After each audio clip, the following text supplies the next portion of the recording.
Hello, bonjour, bonsoir, moi c'est Ndaya, je suis accompagnée de Néné et vous écoutez Le Thé Noir, le podcast des femmes noires sans filtre. Et aujourd'hui, on va parler d'un sujet quand même très important. On va parler des perturbateurs endocriniens. Bonne écoute!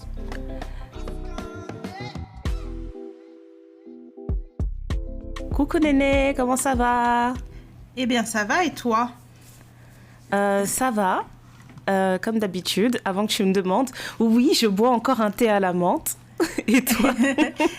Eh ben moi, je bois un café glacé, un latte glacé avec un café décaféiné, un peu de sirop caramel salé, du lait d'avoine et des glaçons. Beaucoup de glaçons. Ah ouais, mais toi, tu testes vraiment des recettes de barista à la maison, là. Écoute, je me suis offert ma petite machine cet été. Je me suis dit que c'était Wow. lubie, que ça allait me passer. Et finalement, ça me passe pas parce que je prends des cafés froids, des cafés chauds. Je suis allée sur le site parce que j'ai commandé une Nespresso, hein, bien sûr. Je suis la hype. Je sais pourquoi c'est les meilleurs du monde. Comme dirait George Clooney, what else? Et donc, du coup, je teste des cafés différents. Donc, j'ai du déca, j'ai du café, enfin, pas des déca, j'ai des cafés création. Je teste différentes zones des pays en disant, ça, dans mon mélange, j'ai senti que dans mon cœur, ça fait tout. Je vais T'as pas reprendre vu? ce café. Je vais prendre plutôt celui-là. C'est vraiment là que tu découvres que tu deviens vraiment cafétologue. Parce que tu commences à dire, ouais, celui-là, je sens plus des notes sucrées, de chocolat, de cacao, de trucs. Celui-là, un peu plus amer, un peu plus agrume. Franchement, et je me dis, quand je fais telle association avec telle capsule, c'est bon. Quand je mets telle autre capsule, il y a un petit truc qui est un peu off. Bon, bref, je me fais des tests. Et si vous êtes abonné à la newsletter, vous savez que ma très chère maman était là pendant quelques temps. Et elle aussi, elle a kiffé la machine. Elle me faisait des commentaires tous les jours. Elle se faisait son café. Et en plus, vous savez, quand vous avez une espresso, parfois, moi, la mienne est connectée à mon téléphone. Je sais, c'est pas bien. On peut pas toujours avoir trop des appareils connectés. Mais quand moi, j'étais au travail et qu'elle se faisait un café à la maison, parfois, la machine, elle a besoin de toi pour rajouter de l'eau, vider les trucs, etc. D'accord.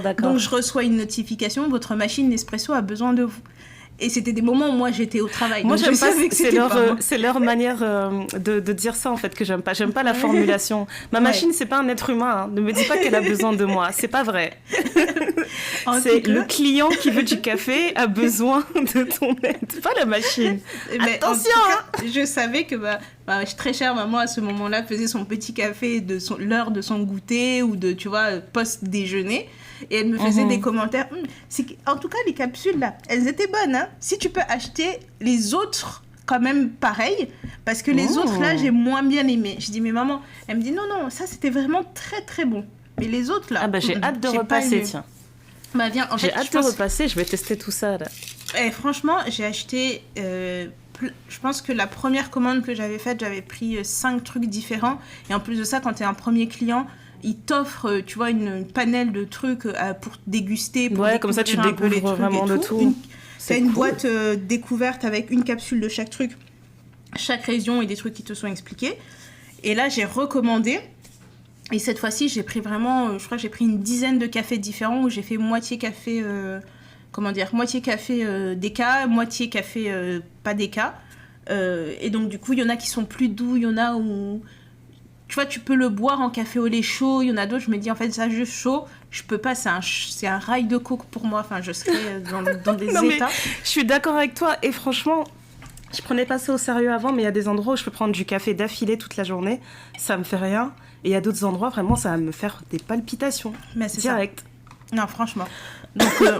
Donc, je continue mon exploration dans les boissons caféinées.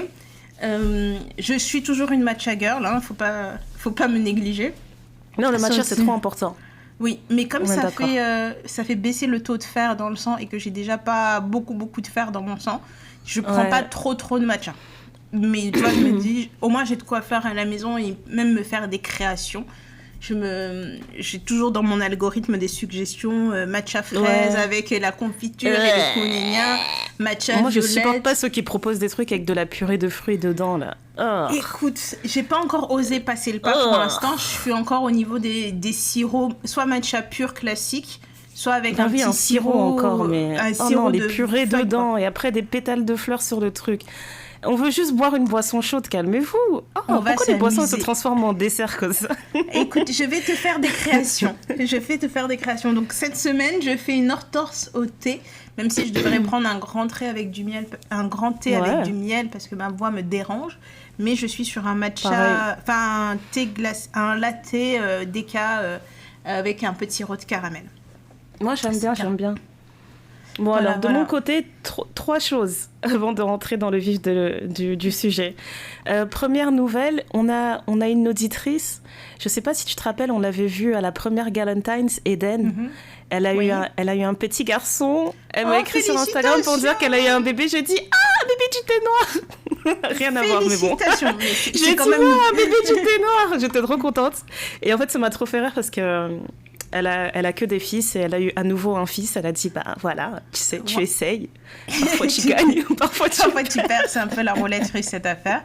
Okay, mais c'est trop bien. Laisse tomber. Donc, félicitations à elle. Et deuxième point, on a vu les commentaires que vous avez mis sur Spotify. Vous avez enfin compris la section des commentaires Spotify. Je sais que c'est compliqué parce que toutes les applis, elles nous proposent tout le temps des mises à jour, des nouvelles fonctionnalités, etc. Mais là, j'ai vu qu'il y a de plus en plus de commentaires sur Spotify et c'est vraiment cool qu'on puisse voir vos retours en temps réel. On voit celles qui ont... tu sais, celles qui commentent, genre l'épisode il est sorti il y a 1 heure, tu te dis « Ah, voilà les vraies !» Elles étaient au rendez-vous. Dès que l'épisode il est sorti, elles ont écouté, etc. Et voilà, et puis celles qui donnent leur retour à chaud, celles qui envoient leurs recommandations. Et on a même une auditrice qui disait que d'habitude, elle nous écoute sur Deezer, mais comme elle ne peut pas mettre les commentaires là-bas, elle est venue, elle a voyagé jusque chez Spotify pour nous dire, voilà, j'ai mis mon commentaire ici, donc c'est super sympa. Ouais. Qu'est-ce que j'ai fait moi dernièrement? J'ai beaucoup bingé. Franchement, la météo là, côté Londres, c'est très humide. Très humide et sombre. Franchement, toute la journée, le peu de temps où tu as le soleil, là, il fait quand même très sombre. Tu es obligé de mettre la lumière à la maison. Okay. C'est lugubre. Et donc, j'ai regardé pas mal de trucs sur Disney. Je sais pas si c'est mondial, mais maintenant, Disney, c'est devenu Disney plus Hulu. Et du coup, tu as accès à leur catalogue. Ouais, c'est mondial. Oui. D'ailleurs, la facture aussi, elle a changé avec ce changement de fonctionnalité. Enfin, quand j'ai commencé Disney+, c'était 9 €, comme beaucoup de personnes. Et là, c'est 22 €. Voilà. Non mais franchement... Mais parce que t'avais Disney+, National Geographic, t'avais les trucs Pixar, etc. Maintenant, t'as aussi les trucs Hulu. Mais bon, c'est un autre sujet, c'est un autre débat. Non mais je te jure, quand j'ai vu le mail, juste après, j'ai dit, je savais. Mais bref, j'ai regardé la série All's Fair, avec Tiana Taylor, avec Kim Kardashian et tout. Ils ont sorti une série... Est-ce que j'ai le droit de faire mes retours maintenant, si t'as pas encore commencé ou pas? En tout cas, de ce que j'ai vu sur les réseaux, c'est que c'est le meilleur démarrage de série sur Hulu depuis très très longtemps. Et que tout le monde dit que c'est nul, mais tout le monde, c'est de la télé que tu regardes, tu vois, good vibes. Tu regardes, tu scrolles en même temps, quoi. Ouais, voilà, c'est ça. Mais après, vraiment mon avis, tu vois, je garde en souvenir, vraiment, c'est une de mes rêves, une interview de Aretha Franklin. On lui donne le nom de plein de chanteuses. On lui dit, oui, qu'est-ce que tu penses de telle nouvelle chanteuse et tout? Elle dit, great voice. Donc, elle dit, super voix, superbe voix et tout. Après, on arrive à Taylor Swift. On lui dit, qu'est-ce que tu penses de Taylor Swift? Et elle dit, great gowns. Donc, elle dit des très belles robes. très belles robes. Wow. Et à chaque fois que vraiment que j'ai regardé la série, j'ai fini le pilote, j'ai dit, great gowns. Really, wow, great gowns. C'est vraiment mon avis. C'est que les gens, ils sont super stylés. Ouais. Mais c'est nul. C'est archi nul, Néné. Parce que moi, j'aime particulièrement Sarah Paulson comme actrice. Je sais pas si tout le monde l'aime et tout, mais je l'avais découverte dans American Horror Story et je trouve qu'elle est trop chouette. Je l'aime trop comme actrice. Tiana Taylor, en tant qu'actrice, en fait, Tiana Taylor, je l'aime pour sa musique. Je l'ai jamais vraiment regardée comme actrice. Je voulais aller voir le film là, qui est sorti avec Leonardo DiCaprio parce qu'apparemment il est vraiment bien. Oui, je pense que ça, je vais regarder. Ouais. Je sais plus comment s'appelle le film là. J'ai un gros trou de mémoire, mais c'est. Mais bon, c'est avec elle et avec Regina, one of the Reginas. J'oublie toujours les noms de famille. Oui, c'est Regina. Regina King ou Regina. Il y en a une autre, je me trompe tout le temps, donc je sais pas. Mais c'est Regina, voilà, Regina. Regina Hall, celle qui... Regina Hall. Je pense que c'est Regina Hall, c'est pas Regina, c'est pas Regina King. C'est une bataille après l'autre. Hall. Une bataille après l'autre de Paul Thomas Edward. Thomas Anderson. Oh, cet épisode est chaotique, on n'arrive pas à parler. C'est pas grave, on va y arriver. Paul Thomas Anderson. J'ai vu beaucoup de promos dessus. J'ai l'impression qu'il y a une bonne alchimie entre le cast sur les interviews que j'ai vues, etc. Pareil pour All Stars. J'avais l'impression que le cast avait une vraie alchimie. Oui, ça je suis d'accord. J'ai l'impression qu'elles se sont bien amusées ensemble sur le tournage. Donc ça c'est rassurant, tu vois. Après, les performances de chacune, c'est autre chose. Parce que comme tu as dit, Sarah Paulson, pour moi, elle est au-dessus du lot. C'est vraiment une excellente actrice. Et je pense que c'est vraiment le mix, en fait, qui fait baisser la qualité du travail. Parce que tu vas voir des actrices où tu vois que c'est dans leur veine. C'est le 7e art, il est dans leur veine, et d'autres qui sont encore en train de se chercher en fait. Et en fait, tu te dis, peut-être que le plot il aurait pu être intéressant, mais comme le jeu il est pas toujours au bon niveau, t'as du mal à vraiment te mettre dedans.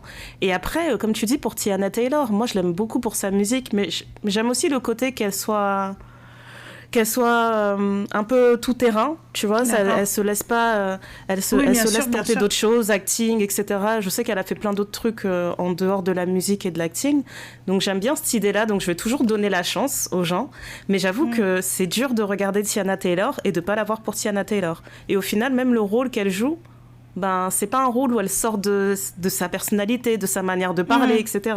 Donc c'est très Teyana Taylor. Pareil pour Kim Kardashian. Déjà, je m'attendais à ce qu'elle soit vraiment nulle comme actrice. Mais elle est pas nulle, en fait. C'est juste que... Tu sais, c'est Kim Kardashian, c'est trop. Demain, si on sort une série, tu mets Beyoncé en personnage principal ou tu mets Rihanna en personnage principal, tu vas jamais être dans la série. Tu vas tout le temps te dire « Ah ouais, Beyoncé, elle a accepté. Oh, Rihanna, elle fait... » Enfin, c'est vraiment dur de se concentrer dans le truc parce que... une actrice incroyable, quoi. Voilà, et que tu te dises « Waouh, quelle révélation !» C'est pas une révélation, mais elle n'est pas aussi catastrophique que les critiques le disent. Mais après, moi, je pense vraiment que c'est le côté... Tu sais, l'accent californien, là, le vocal fry, où tu parles comme ça, et puis... Et je trouve que ça rend le jeu monotone, alors que c'est leur manière de parler, au final. Et après, ça a été ils ont fait aussi l'erreur de la mettre 2. trop... Ah ouais, déjà ? Ouais, j'ai cru comprendre qu'ils vont avoir une saison 2. Sauf si je dis une bêtise. Tu vois, tu te rappelles la série... J'ai oublié comment ça s'appelait. Run the World ? La série qu'on avait regardée sur Prime, là. Avec... Oui. C'était avec Megan Good. C'était celle-là qui s'appelait Run the World. Parce qu'il y avait 2 trucs différents, là. 2 séries qu'ils avaient fait qui étaient très girls, et c'était que des Afro-américaines et tout. Et non, il y avait Harlem et il y avait Run the World. Oui, voilà. Et je trouve que c'est le même ton, tu vois. D'accord. Donc c'est pas, je sais pas comment dire en fait. Je dis que c'est nul, mais en fait je suis tellement habituée à des scénars qui sont tellement complexes où tu regardes Scandal et t'essaies de comprendre ce qui se passe, t'es intrigué. Il y a pas d'intrigue en fait. Tu sais ce qui va se passer. C'est vraiment c'est ce niveau-là. Voilà. D'accord. Et après je pense que la grosse erreur qu'ils ont faite, c'est de mettre Kim Kardashian en personnage quasi principal. Elle est vraiment souvent à l'écran. Et je pense que ça, c'était une erreur. Quand tu sais que tu as des excellentes actrices à côté, tu as Niecy Nash et tout, et tu la mets, elle, en personnage principal, je trouvais que c'était excessif, quoi. Et voilà. Donc, c'est ça mon retour sur le pilote. Peut-être que je vais continuer. Hein. Comme tu as dit, là, je vais peut-être mettre ça en fond sonore. On verra bien. Mais un autre truc que j'ai envie de voir, c'est le film Formule 1 pour Damson Idris, évidemment. Il est incroyable, ce film. Incroyable. Ah ouais? J'ai trop aimé. Et je pensais pas, tu vois, je suis très particulière sur mes choix de films. Je pensais pas que ça allait m'intéresser et tout. Et franchement, j'ai trop aimé. Franchement, à la fin, tu vois, je parlais à l'écran. Pour te dire. Donc, moi, c'est Brad Pitt que j'ai pas envie de voir, là. Mais je me suis dit, bon, comme Damson, il est là, il faut faire les chiffres, il faut montrer qu'il est archi bankable et tout, c'est cool. Oui, et puis donc, il est pas... ouais, je vais le regarder, ouais. En fait, au début, j'ai regardé parce qu'on m'a dit, ce film, il est bien et tout. Et je me suis dit, ça va être comme tous les films où les gens te disent que c'est bien. Finalement, tu le regardes et t'es juste... j'aime beaucoup Damson Idris comme acteur, etc. Brad Pitt, c'est un bon acteur aussi, hein, donc... Mais en fait, pour l'histoire, le lien, je me suis dit, bon, allez, je vais laisser sa chance. Et franchement, sur la fin du film, je parlais à l'écran, enfin, tout le long du film, je parlais à l'écran parce que tu vois les influences extérieures, comment les gens, la représentation dans certains milieux pour les femmes. Ouais. Après, tous les sujets ne sont pas poussés à fond, mais je trouve que, tu vois, ça aborde des trucs qui sont vrais. Par exemple, tu vois, dans l'équipe de personnes qui a... vous savez, quand vous avez une voiture en Formule 1, Il y a le mec qui conduit la voiture, mais il y a tous les gens qui sont derrière, qui changent les roues. Ouais, les gens tout qui travaillent, là, le crew qui travaille la mécanique de la voiture, qui vont faire des ajustements sur la forme de l'aile gauche, de l'aile droite, machin, etc. en fonction des trucs. Vous faites des tours de piste, ils sont là en train d'analyser vos perfs et tout et tout. Et dans son crew, il y a 2 femmes, dont une qui change les roues. Au moment où ils arrivent au pit stop et on te dit, allez, en fait, ils ont même pas 10 secondes pour changer les roues. Et je trouve que c'est la partie la plus impressionnante des courses de Formule 1. Franchement, la vitesse à laquelle ils font ça, c'est la impressionnant. course en soi... Voilà, et après tu as la personne qui analyse tes stats et tout, et qui te dit, bah, en fait là sur tel virage tu as fait ça, donc au vu la configuration de la voiture, il faudrait que tu fasses ça comme ça, comme ça, comme ça. Et donc dans cette partie-là, il y a une femme aussi. Et tu vois un peu les réflexions qu'elle peut prendre et tout. Mais je trouve que le film est bien fait, et ça vaut le coup de le voir. Ça faisait longtemps que j'allais... Après, dites-nous en commentaire. Mais après, toi, t'aimes beaucoup les voitures. Hein. Oui. Ça n'a pas aidé. Non, en fait, j'aime beaucoup les voitures, mais je suis pas fan de Formule 1. Tu vois, quand il y a les grands prix sur TF1 le dimanche matin, je vais pas regarder ça. J'aime les jolies voitures. J'aime comprendre comment ça fonctionne. J'aime conduire une belle voiture. J'aime conduire des voitures un peu plus anciennes, etc. Oui, mais la Formule 1, c'est pas mon dada, quoi. Mais je regarde plus un match de foot. Les box, là, genre les Wonderbox et tout, tu ferais un truc comme ça si on te faisait des Wonderbox fait de conduire une voiture Formule 1? Ah, carrément. Carrément. Je pense que juste pour l'expérience. Vraiment... Non, mais pour l'expérience. Je sais vraiment pas. Néné Nabisso. Non, mais je sais pas. C'est pour l'expérience, ouais, je le ferais. Tu vois, pour avoir les sensations, tu vois, je pense que ça peut être fun. Et moi, j'adorais les autotamponneuses quand j'étais petite. Dès que moi, je pleurais dans les autotamponneuses. Ah non, moi, j'adorais ça. T'as vu comment c'est tellement réaliste par rapport à l'avenir, parce que je me rappelle tellement j'en avais marre de me faire coder. J'ai lâché le volant, je disais je vais sortir. Là au moins et depuis j'ai jamais touché un volant. Je te jure. Aïe. Ok. Enfin bref. Mais donc tu disais dites-nous en commentaire quoi? Pardon. Non, je disais juste dites-nous en commentaire pour celles qui ont vu le film ce que vous en avez pensé au-delà de la beauté de Damson Idris. Oui, c'est ça, Damson Idris, j'ai eu un bug, j'ai dit non, c'est pas son nom. Mais est-ce que vous avez aimé le film ou pas?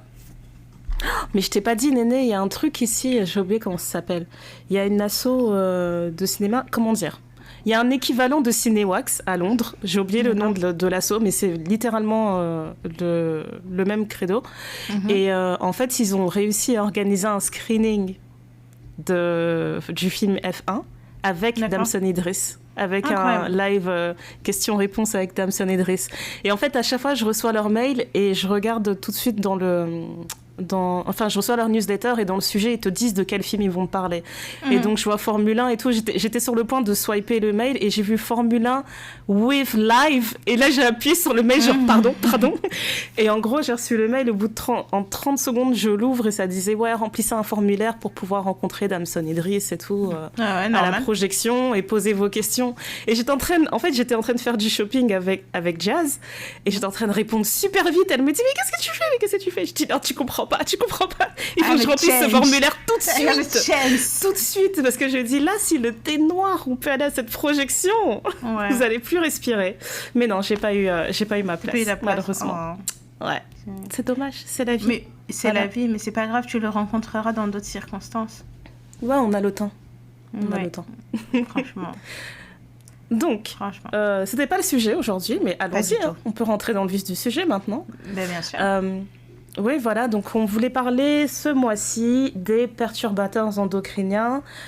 Un épisode où on a l'occasion de ressortir des cartons Dr Néné dans toute sa splendeur, qui va nous aider à comprendre un peu mieux les choses qu'on ne comprend pas.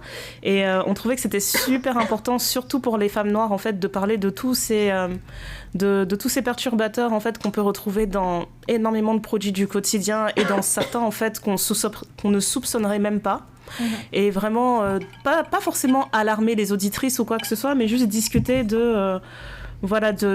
certain confort qu'on peut avoir quand on vit en Occident, et donc de proposer des options aussi pour avoir des alternatives et avoir un style de vie un peu plus sain, et aussi tout simplement pour alerter en fait et qu'on soit plus informé sur ce qu'on consomme et ce qu'il y a autour de nous. Voilà, tout simplement. Voilà, ça vous fait rêver. Est-ce qu'on a un disclaimer à faire quand même pour dire que nous ne sommes pas des docteurs. On n'est pas des docteurs, bien évidemment. On n'est pas là pour vous dire exactement, voilà. On n'est pas là pour vous dire arrêtez de prendre tel médicament ou arrêtez de faire telle chose. Pour ma part, c'est un sujet qui nous touche toutes les deux fortement. Je pense qu'on aura beaucoup de témoignages perso à faire sur peut-être des habitudes qu'on a changées, ce genre de choses, etc. Mais ça ne veut pas dire qu'on entraîne vous écrire une ordonnance. Voilà, tout à fait. Ceci étant dit, je vais commencer par une histoire tout à fait dramatique que j'ai écoutée, une interview que j'ai vue cette semaine d'une jeune femme belge qui, en fait, prenait la pilule depuis 10 ans. Et un soir, elle va boire un verre avec des copines. Je vous le fais en très très bref. Elle boit son verre, elle a une forte douleur. Elle se dit, j'ai peut-être un peu mal à l'estomac, machin, je sais pas quoi. Elle me dit, mais c'est très bizarre parce que la douleur est quand même assez forte, etc. Je pense qu'elle a vomi quand il y a un truc. Le lendemain, elle se réveille, elle est toujours pas bien du tout. Et là, on lui dit, en fait, on va aller à l'hôpital. Elle va aux urgences et elle découvre qu'en fait, elle a une masse sur le foie gauche. Donc, ils essayent d'identifier ce que c'est et tout. Et puis, finalement, c'était un adénome. Et c'est sa pilule qui a provoqué ça. Du coup, le médecin lui a clairement dit tout de suite d'arrêter de prendre la pilule. Et en fait, elle avait des lésions. En plus de cette masse, elle avait des lésions sur l'autre partie du foie, le foie droit. Donc, ils lui ont enlevé tout l'adénome et toutes les liaisons, etc. Les lésions. Wow. Et ensuite, ils ont quand même continué à faire des examens. Dieu merci, aujourd'hui, elle s'en est sortie. Mais quand on lui a fait cette opération, on lui dit oui, tu vas reprendre une vie normale, sauf que c'est pas vraiment tout de suite une vie normale parce que c'est une jeune femme qui était sportive, qui allait retourner travailler, etc. Mais elle sentait que dans son corps tout n'allait pas très bien. Donc ça lui a mis du temps pour se remettre parce que c'est quand même un choc. Enfin, c'est un truc où tu peux mourir, quoi. Et tout ça à cause de la pilule. Donc on va parler d'un perturbateur que toutes les femmes connaissent, c'est la pilule. Hormonale, parce que beaucoup d'entre nous la prennent. C'est vrai qu'au début, on dit « Ah, mais c'est génial, etc. » pour pas avoir d'enfants, pour permettre de vivre sa vie, si on a envie de s'amuser sans risque, sans machin, etc. Sauf qu'on se rend de plus en plus compte des effets néfastes que ça peut avoir sur l'organisme de certaines femmes. Il y a des risques de maladies cardiaques, des risques de maladies vasculaires, des risques de maladies mentales. T'as des personnes qui, à force de prendre ça, font des dépressions, etc. Et on va dire que c'est le gros perturbateur endocrinien qui nous touche, toutes plus ou moins, parce que dans nos vies, on va vouloir à un moment donné gérer notre fertilité. Et c'est une vraie évolution, le fait de se dire de pouvoir contrôler quand est-ce qu'on peut avoir des enfants, parce qu'il y a certaines femmes dans ce monde qui malheureusement n'ont pas cette chance-là de choisir quand elles ont envie d'avoir un enfant, parce que la société dans laquelle elles vivent ne permet pas ces choses-là. Mais autant c'est une avancée pour beaucoup de femmes, autant c'est un gros risque à prendre. Tu vois, c'est comme si, je vais faire une analogie qui est pas parfaite, mais je la fais quand même. Quand on te donne le volant d'une voiture, tu conduis, ça te donne beaucoup de liberté. Mais après, tu as des facteurs extérieurs qui peuvent impacter cette liberté. Le fait de boire de l'alcool, tu causes un accident, boum, on t'enlève ton permis. Le fait d'être fatigué, tu dis oui, je suis libre, mais je suis fatiguée, donc finalement, c'est pas forcément une bonne chose. Il fait trop chaud dans la voiture, tu vas pas forcément rouler avec ta voiture, etc. Donc, en fait, c'est un bien, mais qui peut aussi t'apporter du mal. Et bien sûr. Quand on réfléchit à toutes les autres choses qu'on peut donner, il y a des personnes qui vont te dire oui, mais vous pouvez utiliser des préservatifs, oui, vous pouvez prendre un stérilet sans hormones, vous pouvez faire ci, vous pouvez faire ça. Alors, évidemment, il y a plein d'options. Mais il y a des gens pour qui ces options, c'est pas possible. Il y a des personnes qui sont allergiques au latex. Il y a des personnes qui n'ont pas forcément envie d'avoir un stérilet. Il y a des gynécologues aussi qui ne vont pas vous proposer certaines méthodes contraceptives sous prétexte que vous n'avez pas eu d'enfant. Il y a des femmes aujourd'hui qui se battent, qui disent clairement j'ai 24 ans, j'ai 25 ans, je sais pertinemment que je ne veux pas avoir d'enfant. Je ne comprends pas pourquoi on ne veut pas me ligaturer les trompes, parce qu'en vrai, ça me permettrait d'arrêter de prendre la pilule et de m'empoisonner. Et il y a des cas même plus rageants que ça. J'avais entendu une femme qui racontait que non seulement elle savait qu'elle voulait pas d'enfant, mais qu'en plus elle souffrait d'endométriose. Et elle disait, ouais, donc moi, chaque mois de l'année, je dois subir ces règles qui sont violentes, qui sont handicapantes, etc. Et j'ai juste décidé qu'on m'enlève tout et on veut pas m'enlever tout parce que j'ai pas encore passé l'âge en fait auquel les professionnels de la santé vont considérer que tu peux te permettre maintenant de vraiment enlever ton appareil, parce qu'il y a toujours ce truc, cette hypothèse de oui, mais si un jour vous rencontrez quelqu'un et que vous voulez avoir des enfants avec cette personne. Et franchement, je trouve ça tellement rageant. C'est son propre corps, elle en peut plus de la douleur et on lui dit non. Tu vas garder cette douleur juste parce qu'on veut que tu te reproduises potentiellement un jour. Exactement. Et pour mettre un peu de cadre dans tout ce qu'on dit, en fait, un perturbateur endocrinien, c'est une substance chimique qui va imiter, bloquer ou modifier l'action des hormones dans votre corps. Et c'est pour ça qu'on met la pilule contraceptive dans les perturbateurs endocriniens, parce que du coup, ça va... Naturellement, ton corps produit des hormones à chaque période de ton cycle. Et là, ça va venir bloquer ou modifier le comportement de ces hormones. Le comportement normal, d'accord. Voilà. Et donc, du coup, quand tu es exposé à un perturbateur endocrinien, ça va affecter, donc là, avec la pilule notamment, ton système reproductif. Ça affecte aussi ta fertilité, mais ça peut aussi affecter ton métabolisme, le développement d'un fœtus, et ça peut aussi augmenter le risque de certaines maladies hormonodépendantes. Et donc, quand on dit le métabolisme, vous savez, on va dire, à 20 ans, je pouvais manger ce que je veux, je faisais toujours mon 36, j'ai jamais pris un gramme, machin, et maintenant que j'ai 30 ans, j'ai explosé, etc., etc. On va vous dire, oui, c'est le métabolisme qui ralentit, etc. Il y a certaines femmes qui vont prendre des pilules, qui vont avoir un implant, qui vont avoir un stérilet, qui vont prendre 20 kilos. Il y a d'autres personnes qui vont... ça, on l'a beaucoup vu, ouais. Ouais, il y a des personnes qui vont maigrir, il y a des personnes qui vont plus supporter certains aliments. Mais après, cette prise de poids va aussi avoir un impact sur le mental. Il y a beaucoup de personnes qui ont eu un stérilet hormonal et qui ont décidé de l'enlever parce que ça les rendait dépressives. Elles ne se reconnaissaient plus, elles ont pris beaucoup de poids et leur état mental n'était plus le même, était plus stable du tout. Et ce que je trouve le plus dingue avec ça, c'est que je pensais qu'on avait eu assez de recul sur des produits comme les contraceptifs pour voir en fait quels seraient les effets secondaires et tout de cette prise, mais apparemment non, pas du tout. Oui, et en fait, ce qui est vraiment très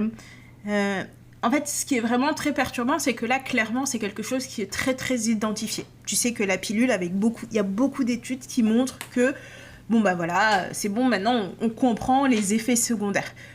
Mais pour tous les médicaments, en général, quand une agence développe une société développe un médicament, vous allez avoir le côté de ah oui, bah si vous prenez ça sur un cas sur 10 000, vous pouvez avoir tel effet secondaire. Un cas sur 1000, vous avez tel effet secondaire. Un cas sur 100, vous avez tel effet secondaire, tu vois. Ouais. Pour montrer un peu ce qui est très possible de vous arriver et ce qui est beaucoup moins possible de vous arriver. Donc là, c'est très clair, c'est identifié. On sait que la pilule, il y a ça peut provoquer telle chose. Si vous avez été chez le gynécologue pour choisir un moyen de contraception, normalement, votre gynécologue vous a dit, on peut vous prescrire la pilule 21 jours, vous allez avoir votre cycle pendant 7 jours, mais c'est pas vraiment des vraies règles, c'est des fausses règles, etc. Vous pouvez avoir la pilule pendant 28 jours. Vous pouvez avoir un stérilet, il y a des femmes qui ont leurs règles tous les 3 mois. On sait tout à fait que c'est pas normal d'avoir ces règles tous les 3 mois. Ou vous n'aurez pas du tout vos règles. Il y a des personnes, on leur dit, vous prenez un stérilet sans hormones, vous allez avoir... elles ont leurs règles tout le temps. On va avoir un implant, vous pouvez dire pareil, vous allez avoir... parce que c'est la diffusion d'hormones en continu. Bref, il y a beaucoup de choses. Je sais qu'aux États-Unis aussi, pendant un moment, je ne sais pas si c'est encore le cas aujourd'hui, mais ils faisaient aussi des injections de progestérone. Donc en fait, on te fait une piqûre qui te donne l'équivalent de ton taux de progestérone pour que tu puisses pendant 3 semaines ne pas être fertile ou 4 semaines, et tu devais répéter ça régulièrement. Et je sais que moi, j'en avais parlé avec ma gynéco, Elle m'a dit, elle dit, on fait pas ça. Parce qu'en fait, on vous donne tellement d'hormones d'un coup dans votre corps, ça chamboule tout. Et vraiment, c'est de la grosse dose en se disant, ça fait super peur. On te met un gros shot et après, t'es tranquille pendant 3 semaines et tu fais ça tous les 3 semaines, toutes les 4 semaines. Mais elle dit, mais le taux d'hormones... J'ai l'impression que ça peut même changer ta personnalité à ce stade-là. Moi, ça me fait très peur. Bien évidemment. Wow. Et donc, du coup, moi, je m'étais renseignée, etc., pour mon choix de contraception, parce que je me dis, en fait, peu importe, il y a quelque chose qui est mauvais. Si tu ne veux pas avoir d'enfant, tu vas utiliser les préservatifs, on te dit, ah oui, c'est efficace à 99,9%, jusqu'au moment où ton préservatif, il n'est pas efficace. Ah, tu vas prendre telle chose, etc. Mais tout ça pour dire que ça, c'est un perturbateur facilement identifiable. Mais ce dont on se rend compte de plus en plus, c'est qu'il y a des perturbateurs endocriniens qui sont beaucoup moins visibles, notamment dans les produits qu'on utilise, et particulièrement chez les femmes noires, dans les produits capillaires, dans les produits corporels, en fait, qui sont faits avec des substances chimiques qui sont nocives. Mais tu sais, c'est à petite dose. Mais le truc qu'on réalise, c'est que petite dose par petite dose, bêtement, vos mèches. Vous faites des mèches depuis que vous êtes gamine, et vous faites encore quand vous êtes grande, mais tous les mois, on vous fait des mèches. Tous les mois, tu changes. Et il y a des substances nocives dedans. Et en fait, ton corps, ce qui se passe, c'est que les substances nocives passent toutes les barrières de ton corps et elles viennent influencer ton système. Et tu fais ça tous les mois. Tous les mois. Et c'est comme ça qu'ils se sont rendus compte d'un lien entre les défrisages qu'on a beaucoup fait quand on était jeune, parce qu'on nous disait c'est l'avenir, il faut avoir les cheveux lisses, ça facilite le soin des cheveux pour les mamans, etc. Donc il y a beaucoup de jeunes femmes et de femmes qui font des défrisages. Et en fait, on s'est rendu compte qu'il y avait un lien entre ça et les fibromes que certaines femmes pouvaient avoir. D'ailleurs, il y a eu un gros procès, un class action, je pense que c'est un recours collectif qui a eu lieu aux USA, où tu as une afro-américaine justement qui, après avoir lu certaines études qui liaient directement l'utilisation de certains défrisants à des cancers de l'utérus, de ce genre de type de cancer, qui a contracté justement un cancer de l'utérus. Elle a fait déposer une plainte en fait chez L'Oréal, je pense, parce que le produit qu'elle utilisait faisait partie du groupe L'Oréal. Et en fait, je pense que le but de ce procès, en fait, c'est vraiment de mettre en avant en fait le fait qu'il y ait énormément d'enseignes, pas seulement L'Oréal, qui mettent en avant ces produits, qui mettent ces produits sur le marché, et pour surtout insister sur le fait que quand tu as des recherches, des études aussi claires qui te montrent un lien de cause à effet, eh ben en fait, on a besoin en fait que les lois soient changées, soient mises en place assez rapidement pour qu'on puisse réguler l'utilisation de ces produits. Et malheureusement, quand on regarde le marché des femmes noires, sur notre marché, il y a encore énormément de produits qui sont très très nocifs et qui sont toujours en libre circulation. Moi, je me rappelle que ça fait plus de 20 ans maintenant qu'on fait des blagues sur le Carolite et tout, sur des crèmes éclaircissantes disant l'hydroquinone c'est interdit, etc. Les gens ils vendent ça sous le manteau. Et j'ai l'impression que c'est le seul truc qui a été interdit dont on a vraiment conscience, sans vraiment parler plus en détail de ce que c'est capable de faire. On sait juste que voilà, c'est plus en circulation, alors qu'en fait, c'est littéralement responsable pour des cancers de la peau. Donc, ok, celui-ci a été mis hors circulation, mais demain, moi, si je vais à Château-d'Eau ou à Château-Rouge, je peux en trouver. Je peux en trouver vraiment facilement. Mais maintenant, nous, on parle vraiment d'un truc où moi, je peux aller dans n'importe quel magasin, jusqu'à Carrefour, Auchan, etc. maintenant, parce qu'ils vendent aussi beaucoup de produits pour les cheveux afro. Et je vais trouver ma boîte de défrisant et je vais retrouver tous ces produits qui sont nocifs.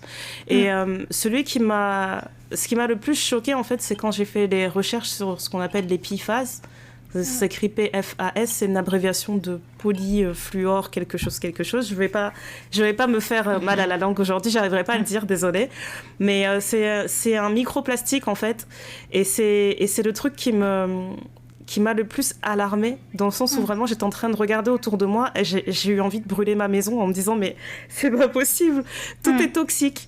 Parce qu'en fait, ce que j'ai trouvé le plus effrayant avec les PFAS, c'est que c'est un produit qu'on retrouve dans énormément de catégories de biens de consommation. On le retrouve dans l'alimentation, on le retrouve dans la cosmétique, on le retrouve dans le textile, on le retrouve dans les ustensiles de cuisine, etc. Donc, vraiment, pensez à tous ces petits trucs. On va vous dire, ben voilà, t'achètes ta poêle anti... j'ai oublié comment ça s'appelle. Les poêles anti-adhérentes. Ouais, voilà, les poêles anti-adhérentes. Et en fait, ce revêtement-là, c'est un revêtement qui, à chaque fois qu'il se raye, etc., ben on est là, on ingère en fait ces microplastiques. Et le truc qui est vraiment effrayant avec les microplastiques, c'est que c'est quelque chose qui disparaîtra jamais. en fait.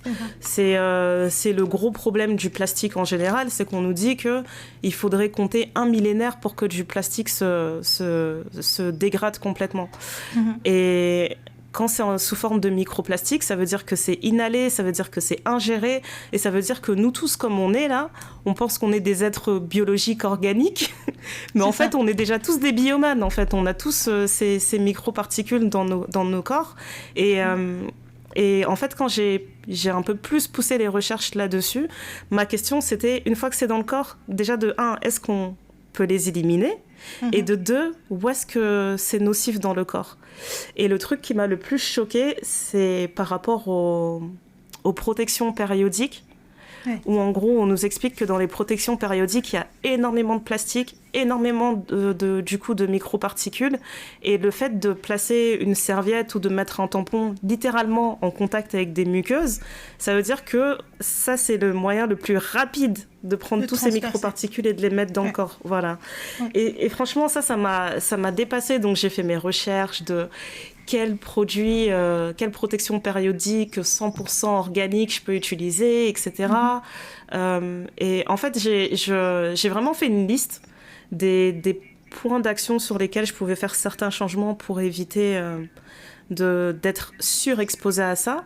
Et les gros points, en fait, en tout cas par rapport à ma manière de consommer, c'était les protections périodiques, c'était les cheveux, parce que je faisais énormément de mèches synthétiques, et voilà, et puis la cosmétique. Donc parfum, produits de skincare, etc. Parce qu'en fait, c'est dans les perturbateurs endocriniens qu'on va retrouver qui sont listés, parce qu'il y a des listes différentes pour les différentes zones géographiques, mais il y a des listes officielles pour l'Union européenne, par exemple. Il y a beaucoup de perturbateurs endocriniens qui se retrouvent dans l'ingrédient qu'on va lister comme parfum dans certains produits.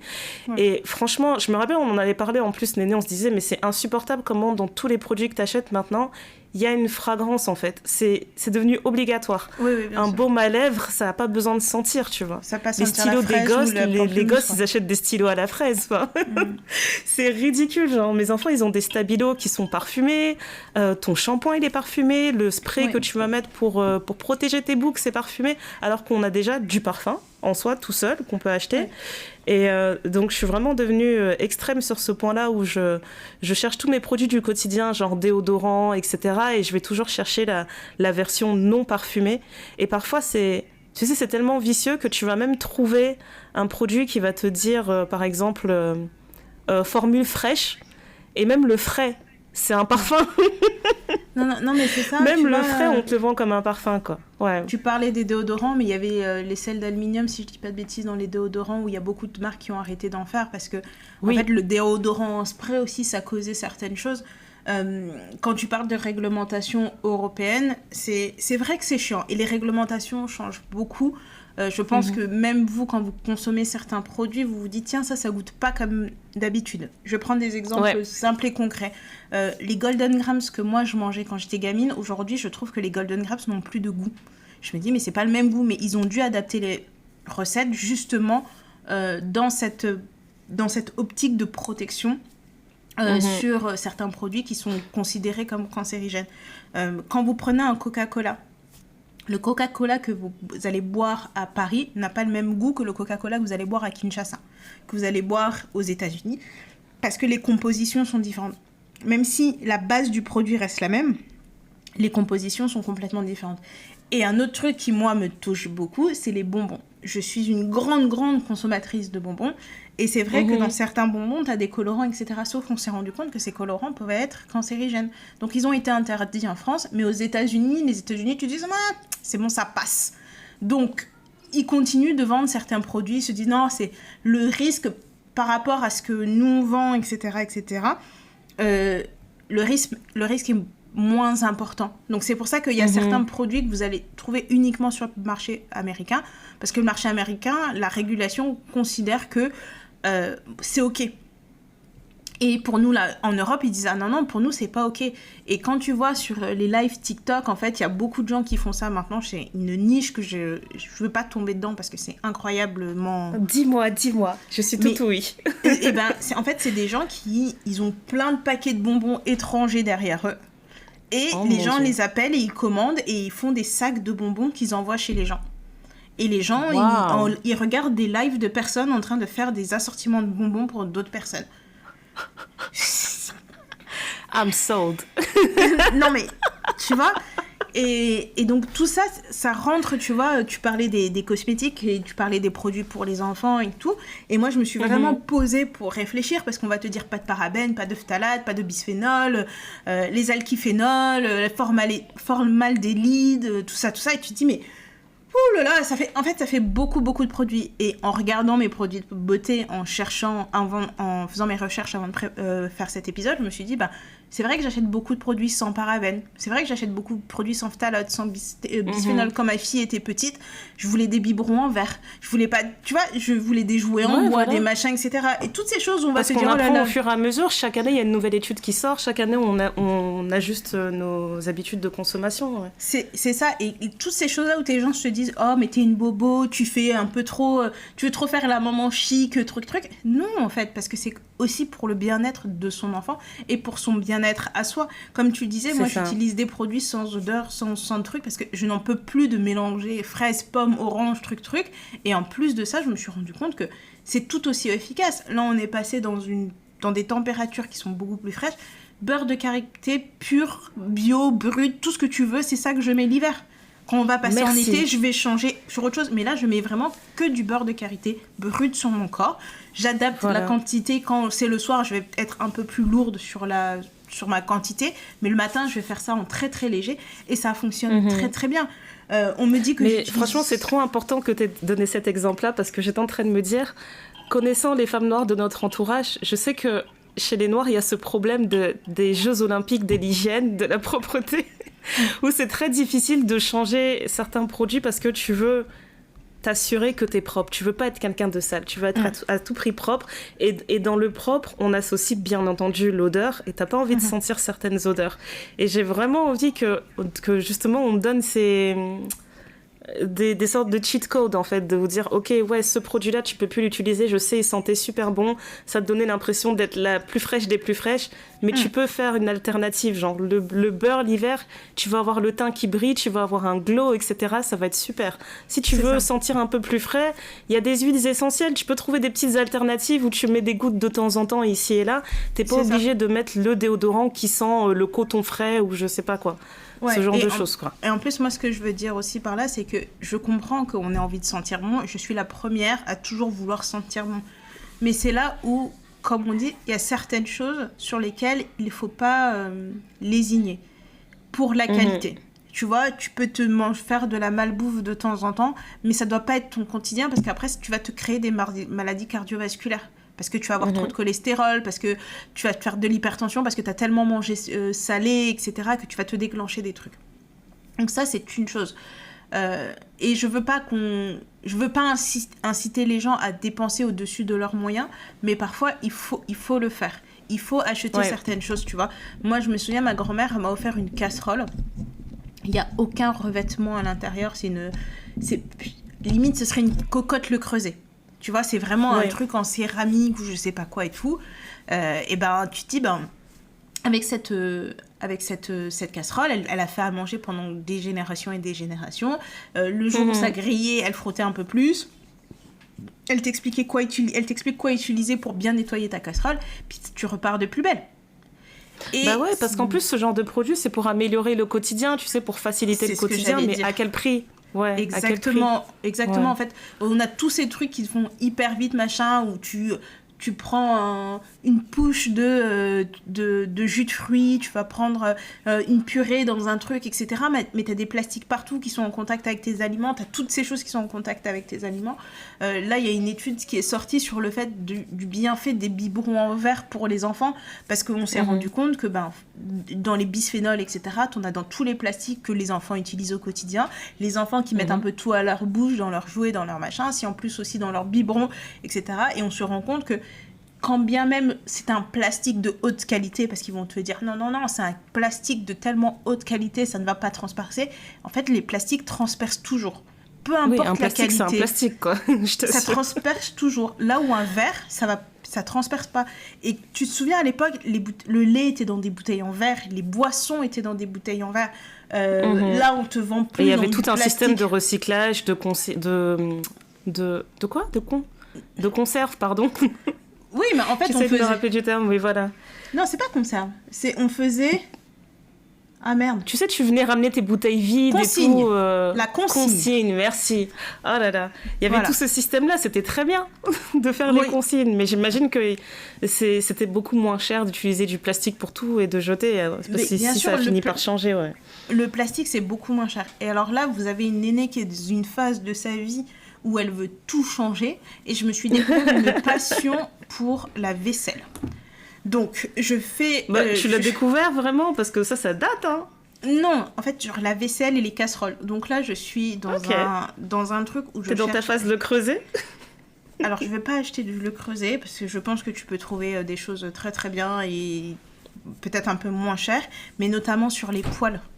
Tu vois, quand tu parlais tout à l'heure du revêtement qu'il y a sur les poêles, les machins, etc., je suis en train de chercher des poêles en inox pour faire des produits, enfin, pour faire à manger de façon, tu vois, beaucoup plus saine, pour avoir moins d'impact sur la santé. Et ça peut paraître bête, on va dire oui, mais c'est juste une casserole, c'est juste une casserole. Et tu dis oui, mais c'est juste une casserole que tu vas utiliser tous les jours, quand tu vas te faire un nouveau plat. Tous les jours de ta vie, pendant des années. Ouais. Voilà, quand tu vas te faire ton plat de pâtes, quand tu vas vouloir te faire une petite viande, un petit poisson, etc. Alors oui, c'est un investissement, parce que quand je vois le prix de certaines casseroles, je suis désolée, je ne suis pas chef d'un restaurant 5 étoiles dans ma cuisine, même si je veux bien croire que je cuisine extrêmement bien. Mais je me dis, tu sais quoi, ça vaut peut-être le coup, ça vaut pas la peine, tu vois, tu sais, d'avoir 10 casseroles, 20 casseroles, etc. Parce que finalement, même si tu reçois du monde, tu reçois pas tous les jours 20 personnes. C'est vrai. Mais tu vois, d'avoir 2-3 poêles en inox, de 3 tailles différentes, de très très bonne qualité que tu peux utiliser dans le quotidien, c'est un investissement, mais c'est quelque chose que tu vas garder pendant des années. On n'a plus rien qu'on peut garder pendant longtemps. On a vraiment c'est ça en fait qui est vraiment dommage, ouais. Qui on a dure rien dans le temps. Qui dure, ouais. On a rien qui dure. Cet été, ma mère, elle m'a offert 2 casseroles et une nouvelle poêle, justement sans revêtement, de très bonne qualité. Tu sais, les poêles en fonte là. Oui. Et pour l'instant, c'est top, mais je sais qu'à un moment donné, quand elle va vieillir, il va falloir que je gratte encore plus fort quand je vais la nettoyer, etc. Mais je me dis, au moins, j'ingère pas n'importe quoi, donc je suis très contente. Je suis très contente qu'elle m'ait aidée là-dessus. Et c'est vraiment les choses... Quand j'ai lu le rapport justement sur les produits de revêtement, etc., je me suis rendu compte que pour les enfants, c'est encore plus néfaste et encore plus vicieux. Parce qu'aux petits âges, en fait, en dessous de 10 ans, etc., on donne beaucoup de choses en plastique aux enfants. Parce qu'on se dit, du verre, il va le casser, de la porcelaine, il va casser, de la céramique, il va casser. Donc, on donne des assiettes en plastique, des couverts en plastique, des gobelets en plastique, etc. Moi, la première, j'achetais toujours les petites assiettes en plastique, là, le set chez Ikea, que je trouvais trop mignon. Et au final, tu te rends compte que quand ça vieillit, les enfants, ils mordissent sur des fourchettes. Donc, tu vois qu'ils sont vraiment, ils ingèrent du plastique tout le temps. Tu mets cette assiette au micro-ondes, c'est un repas infusé, quoi. Et c'est vraiment là, je me suis dit, en fait, il faut vraiment que je change la totalité de ma vaisselle. Après, je t'enverrai la liste des trucs qu'il me faut, du coup, comme t'as à fond dans la vaisselle. Je dirais, Néné, tu peux me trouver des jolies gamelles pour les enfants? Non, mais écoute, j'en ai trouvé certaines déjà. Et puis, comme tu dis, comme pour les enfants, avoir le réflexe de dire oui, mais comme il casse tout, il faut accepter que son enfant casse certaines choses. Ou alors, quand tu éduques ton enfant, il va comprendre qu'il peut pas tout casser. Il va casser une fois, il va pas casser 10 fois. Enfin, je pense pas que les enfants soient à ce point... de mauvais petits bonhommes ou personnes tous les matins te casser un verre en disant aujourd'hui j'avais envie de péter un verre. C'est ça. Il y aura un peu de casse, mais bon, je me dis de la vaisselle en céramique, des petites assiettes, genre tu sais, une matière un peu métal et tout, c'est possible, ça existe, faut juste bien chercher. Mais c'est vrai que ça c'est le prochain truc que j'aimerais changer, et d'autant plus que j'ai 2 filles à la maison et je sais que le gros problème avec les perturbateurs endocriniens, c'est que ça peut accélérer la puberté.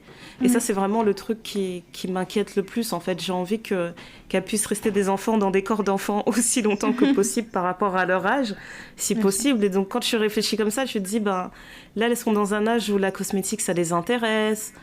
Tu vois, la première, elle harcelait Néné pour lui demander les sprays, les brumes parfumées Sol de Janeiro. Maintenant, elle veut les crèmes, elle veut les baumes, etc.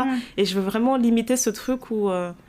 vraiment limiter l'idée que ce soit des produits du quotidien, en fait, qu'elle va vraiment utiliser chaque jour, peut-être matin, midi, soir, qui vont tout le temps être nocifs. Donc il y a vraiment ce truc de ok, t'as ta brume parfumée, je vais pas arrêter Enfin, je vais pas l'empêcher d'utiliser le truc qu'elle aime. Elle va l'utiliser, mais je vais lui dire, par exemple, ben là, tu vois, tu vas juste à l'école, t'as pas besoin. T'as pas besoin. Tu pars te promener, je sais pas où, ou t'as un rendez-vous avec une copine. Ok, admettons, t'as envie de te parfumer, vas-y, pas de problème. Mais vraiment, le truc du quotidien, tous les trucs du quotidien, je veux les changer. Le petit baume à lèvres, c'est terminé. Maintenant, j'achèterai plus les versions parfumées, on achètera la version classique. Pareil pour les déos. D'ailleurs, elles utilisent le déo que tu m'avais recommandé, là, Arm & Hammer. Elles aiment beaucoup. Et pareil, tu vois, je pensais que celui que j'avais acheté, c'était une version non parfumée, mais il s'avère que non. C'était une version genre senteur coton. Ça m'a tellement énervée quand j'ai vu ce truc. Mais il est bien. On l'aime bien. Il est très bien. Mais ça m'a vraiment énervé ce côté de... Tu sais, tu te rends même pas compte, en fait, que t'achètes toujours des produits avec des petits parfums dedans et tout, bref.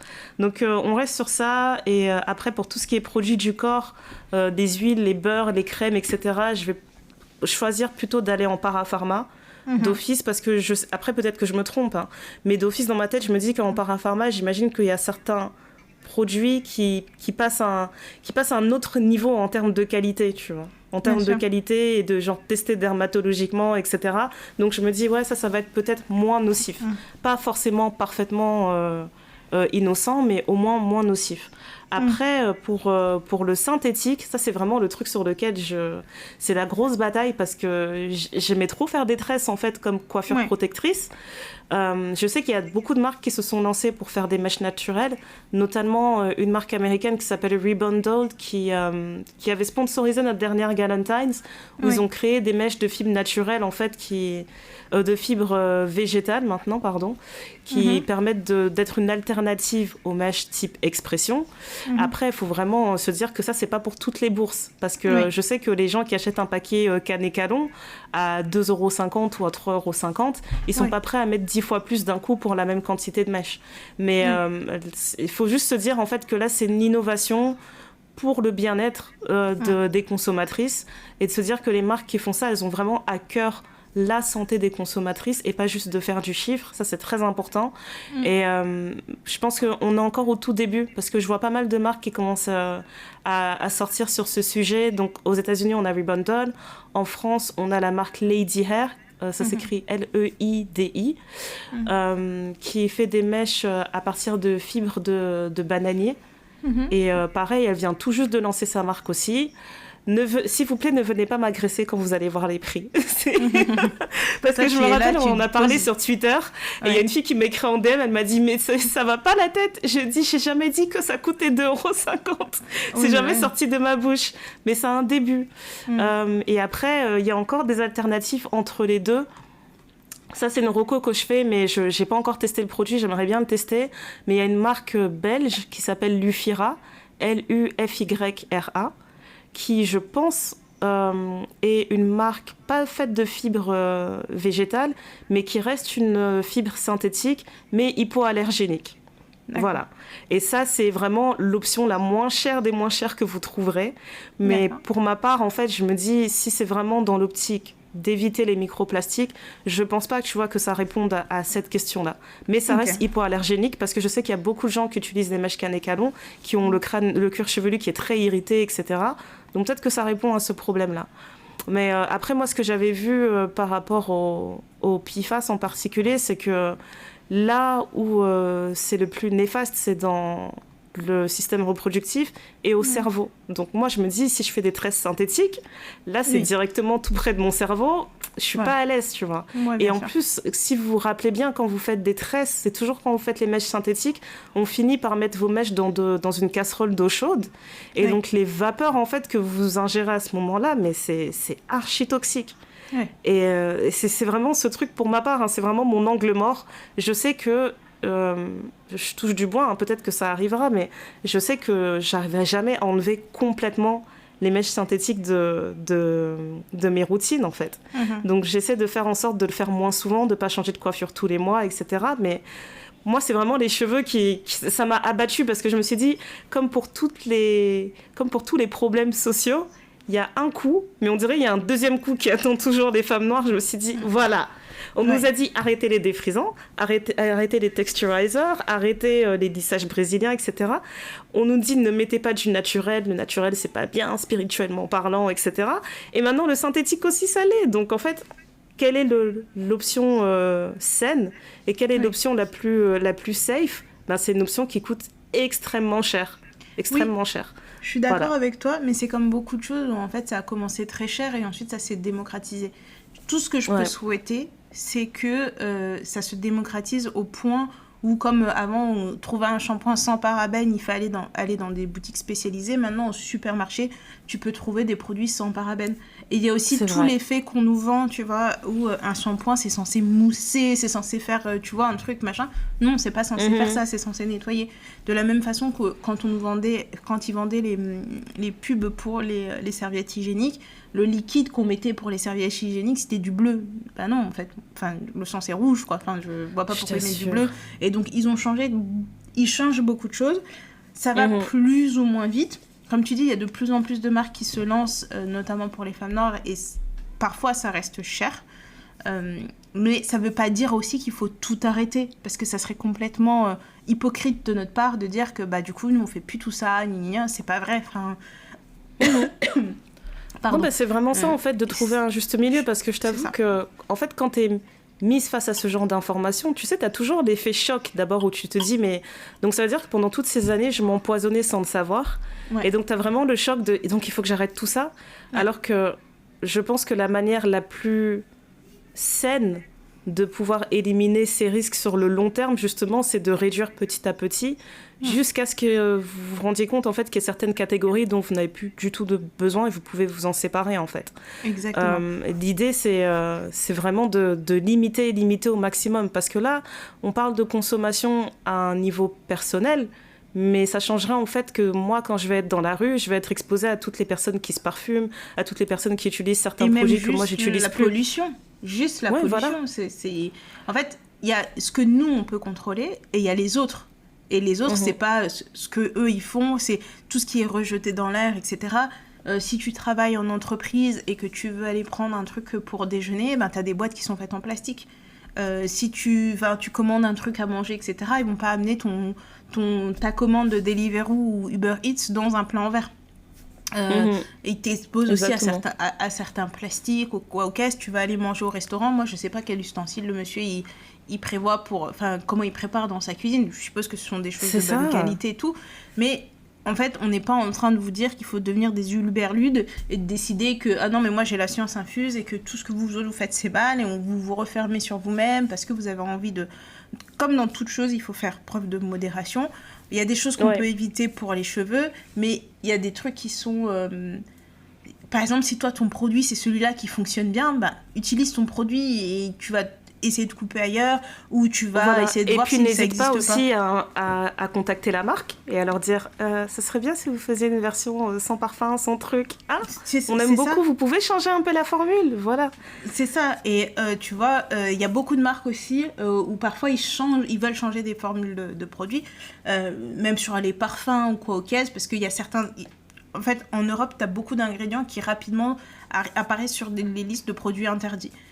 Il faut savoir aussi que dans tout ce qui est cosmétique, le fait de changer un ingrédient, ça peut changer la stabilité du produit. Ouais, donc ça demande beaucoup de recherche. Ça demande beaucoup de recherche, c'est très très long. Et moi, par exemple, j'utilisais beaucoup la gamme de Caudalie Vino Perfect. Je trouve que c'était une des meilleures gammes pour mon teint, pour ma peau grasse, etc. Je pense qu'ils ont dû changer un élément dedans, sans forcément changer le principe actif. Il y a un truc qui a changé dans la synergie et la gamme n'est plus aussi efficace sur moi. Et ça aussi, c'est quelque chose qu'il faut accepter, que parfois, il faut se séparer des produits qu'on aime beaucoup parce que ça ne fonctionne plus ou parce que ou parce que tu n'aimes plus tout simplement. Non, là tu m'as fait trop peur parce que je te jure, Néné, demain si le Mixa bébé ça rentre dans les listes là, peut-être je vais tomber, hein. Peut-être je vais m'effondrer, je sais pas. Non, mais c'est ça. Après, il y a beaucoup de choses qui sont faites qui peuvent vous aider dans le choix des produits et sans forcément que ce soit très très cher. Vous avez des labels Cosmo Organique, label Écossaire, des trucs. Vous pouvez utiliser l'application Yuka. Je sais qu'à un moment donné, il y avait un sujet parce que c'était pas forcément fiable, mais de manière générale, ça l'est. Et on peut trouver des alternatives. Et après, il faut privilégier les produits sans parabènes, sans phtalates, etc. etc. Voilà. Après, on va toujours être sur cette vague de vous dire éviter les produits éclaircissants, non réglementés. Il y a des produits éclaircissants qui sont réglementés. Mais il y a des raisons pour lesquelles ils sont réglementés en termes de concentration, etc., etc. Il y a des médecins qui ont travaillé, des chimistes, des spécialistes de ça, des experts. Voilà. Il faut, comme on le disait tout à l'heure, éviter un maximum les produits parfumés parce que quand on mélange plein de parfums, généralement les compositions ne sont pas clean. Et quand vous achetez des produits, il faut toujours qu'il y ait une liste INCI sur le produit. Qu'est-ce que c'est une liste INCI ? C'est le détail de la composition du produit. Ça va vous dire qu'il y a de l'eau, il y a de tels trucs, il y a des machins, etc. Et parfois, sur ces listes-là, il y a juste marqué « parfum ». Et en général, quand ils mettent « parfum », c'est qu'ils ne veulent pas détailler qu'ils sont en train d'utiliser des produits qui ne sont pas ouf pour la peau, quoi. Donc, c'est pas bien. Et pour le coup, ça, on le retrouve dans plein d'endroits. Mais tu sais ce que tu viens de dire pour la liste, là ? Eh ben, tu vois, quand je disais que... Il y a beaucoup de produits qu'on laisse sur le marché pour qui sont destinés aux femmes afro, qui sont nocifs. Par exemple, tu vas facilement aller dans une boutique de cosmétiques afro et il y a des marques qui vont vendre certains produits. Il n'y a même pas la liste des ingrédients. Oui. Il n'y a pas la liste. Et je trouve ça incroyable, en fait, aujourd'hui. C'est illégal, en fait. Mais c'est toujours disponible dans ces magasins. Bien sûr, où tu vas chez ta coiffeuse qui a commencé à faire ses huiles pour les cheveux. Elle te dit, dans cette huile-là, j'ai mis ça et ça. Moi, j'en sais rien ce que tu as mis dedans. C'est la même chose, franchement. Mais se dire qu'à l'échelle d'une entreprise, donc il y a des laboratoires, etc. Vous faites le tube, vous fermez. D'ailleurs, je parle en particulier de la pommade Virgin Air. Je trouve ça trop grave. Sur cette pommade, déjà de 1, il y a des fautes d'orthographe en anglais, des fautes d'orthographe en français sur le tube, et la liste des ingrédients, elle n'est pas claire. Je te jure, ça fait... je te jure. Et ça fait peut-être 40 ans qu'ils sont pressés, Néné, parce que ça n'a jamais été réparé. Non, en fait, et ça reste un produit que les gens recommandent dans la communauté, en fait. Et je me dis, vous vous rendez compte à quel point c'est fou ?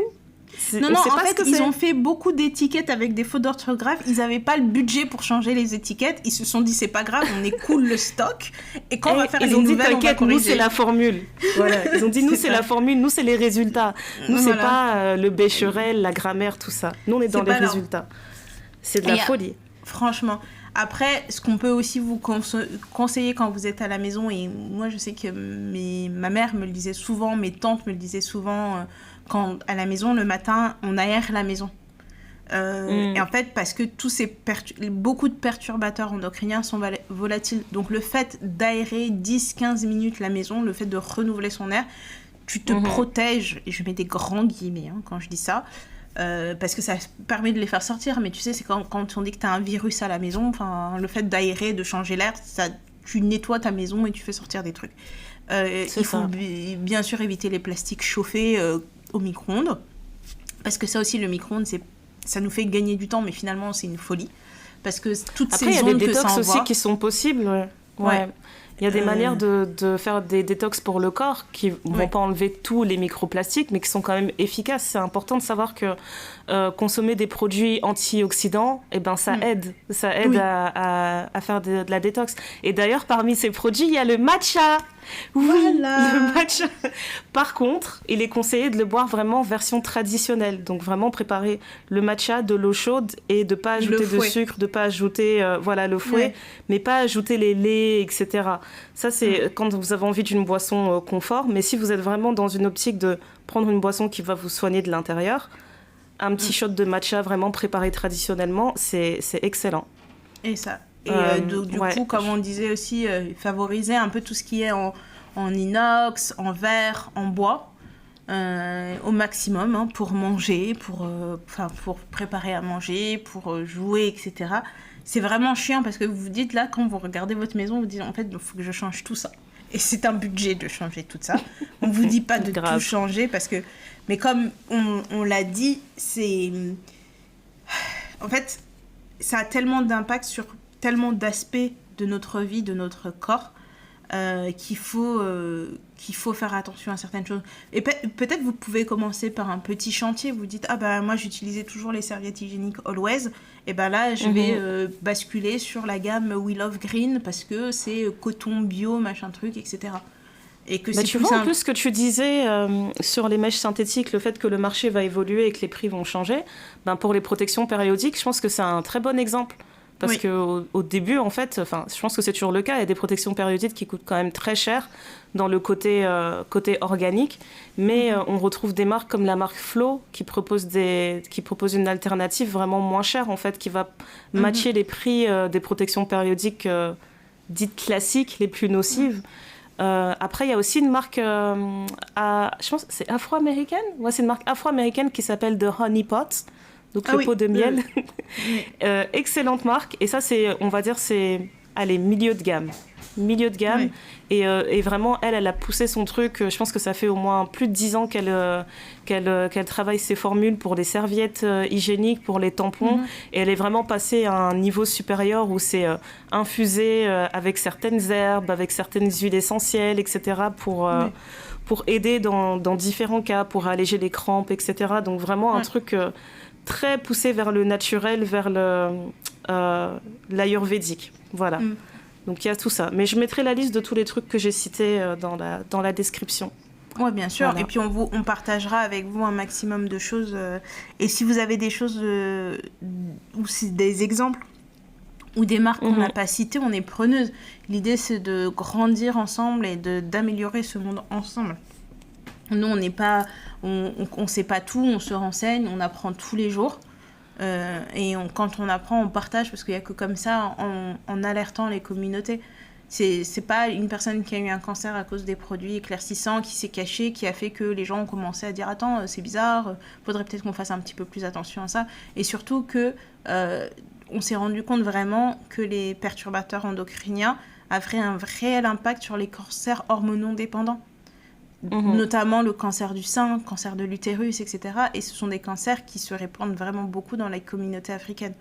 Les fibromes, il y a beaucoup de choses en fait où tu te dis « Ah mais ma tante elle a eu ça, ah mais ma truc elle a eu ça » et tu te rends compte qu'en fait c'est... Je ne dis pas que ça va tout empêcher parce qu'il y a aussi l'hérédité qui joue sur certains cancers et voilà, mais au moins si on peut faire un maximum de choses pour améliorer notre santé, eh ben on va le faire. Notamment quand on dit le sport, tu vois, on te dit ah mais faire du sport machin etc, mais on se rend compte que même pas forcément faire beaucoup de sport, tu vois, mais juste un petit peu, ça te permet d'être de meilleure humeur, ça te permet d'être plus efficace au travail, ça te permet d'avoir une meilleure santé, travailler ton cardio, etc. Donc toutes ces choses là, ça rentre dans une démarche de mieux. On ne sera pas parfaite, mais ça sera mieux. Voilà. Amen. Sur ces belles paroles. Qu'est-ce qui te rend heureuse en ce moment ? Attends, juste avant, il fallait que je te demande un truc. J'y ai pensé, j'ai mis une pause parce que je ne voulais pas être perturbée dans notre élan. Mais on parlait de cheveux afro, tout ça, et j'ai pensé à un truc. Est-ce que tu as vu la campagne de pub de Eva's Hair ? Oui, et en fait, j'ai vu les réactions sur les réseaux, j'ai vu la pub, et à puis chaud, à froid. J'ai coupé et je me suis dit, je vais pas me prononcer sur le sujet. Voilà, c'est ça ma réponse. Et ça m'étonne tellement pas de toi. Quand j'ai vu le truc, j'ai tellement ri. Non, j'ai trop ri. J'ai juste trop ri. Je vais pas me prononcer parce que j'ai... non. C'est pas mon combat. Tu te prononces pas. C'est pas mon combat. T'es sûre? Certaine. Vraiment, c'est pas le combat que j'ai choisi aujourd'hui. Mon combat aujourd'hui, tu sais c'est quoi? C'est les poils en inox. C'est ça mon combat. J'adore. Je peux pas tout faire. Et te convaincre de porter des pyjamas assortis à Noël. C'est ça mon combat. Voilà. Yeah. Vous voyez comment elle est. About that.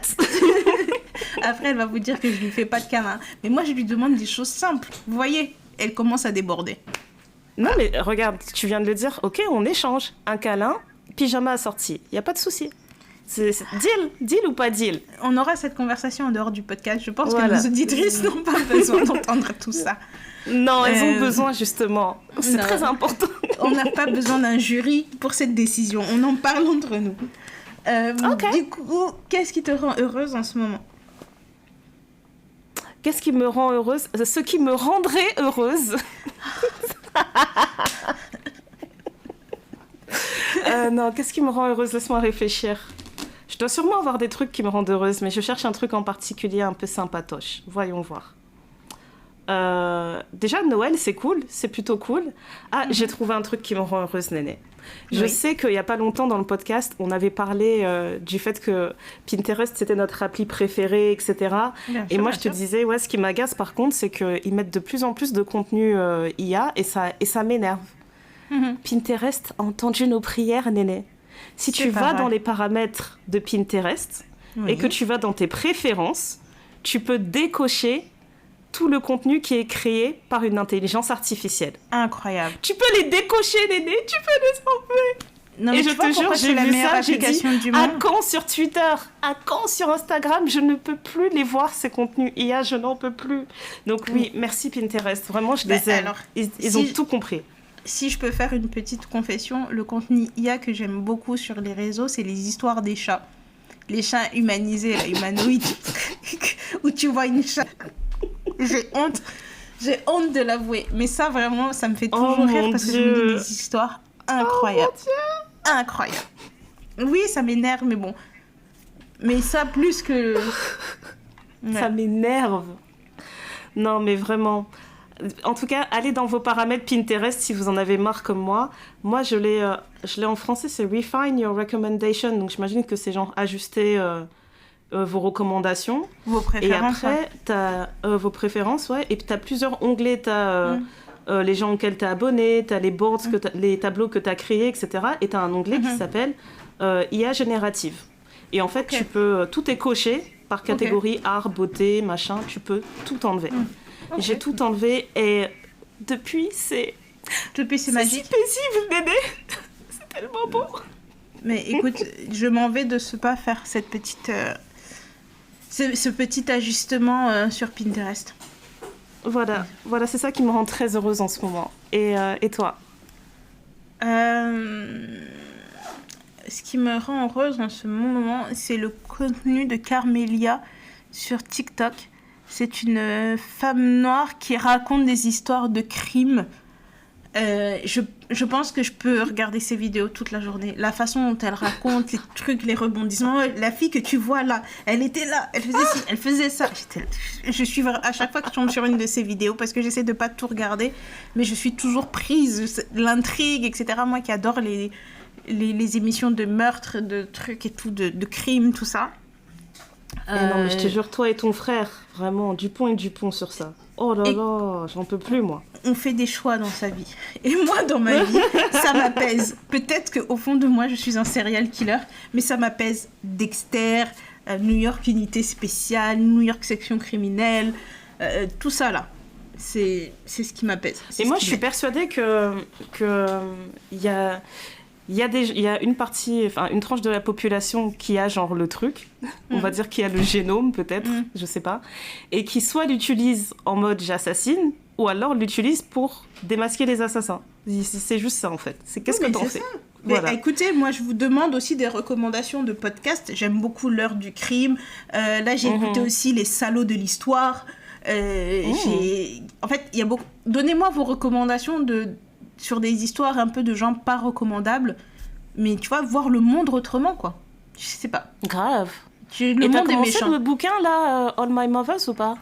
Non, pas encore. Je le garde en lecture entre Noël et Nouvel An. Ouais. Comme je serai off... ça vaut la peine que je te le prenne en version papier? Tu t'auras pas commencé avant que je te voie, en fait. En fait, j'aime bien lire mes livres en papier. Je suis pas encore passée sur la version Kindle, tout ça, je n'arrive pas. Donc, ouais, en version papier, je veux bien. Si tu peux, sinon ça peut être mon cadeau de Noël dans ma chaussette. Ouais, grave. Bon, il n'y aura pas de chaussettes, mais bon, oui, d'accord. Voilà. Sur ce, merci à toutes et à tous de nous avoir écoutés. N'hésitez pas à répondre aux nombreuses questions qu'on vous a posées pendant ce podcast. On est toujours preneuses. Vous pouvez nous écrire sur Instagram, Twitter, Not Gonna Lie par mail. Et voilà, réagissez, donnez-nous vos opinions, faites-nous des retours. Et pour celles qui ne sont pas inscrites à la newsletter, n'hésitez pas à aller vous inscrire parce qu'on vous a fait un petit sondage dans la newsletter pour celles qui ont reçu la dernière. Donc n'hésitez pas à répondre, c'est pour qu'on essaye de vous servir sur un plateau d'argent ce que vous nous demandez. Regardez, on vous redonne les boissons que l'on boit. À la suite d'une réclamation d'une auditrice qui nous a dit c'est très marrant, tout ça c'est très bien, mais recommencez à dire ce que vous êtes en train de boire parce que ça nous donne des idées. Donc, non mais bientôt on va rebaptiser la rubrique et tout avec son nom. Peut-être que c'est ça qu'on fera pour la rentrée. En tout cas, merci pour tout. On vous embrasse très très fort et on se dit à très bientôt pour des nouvelles aventures. Bisous bisous. Bye yo.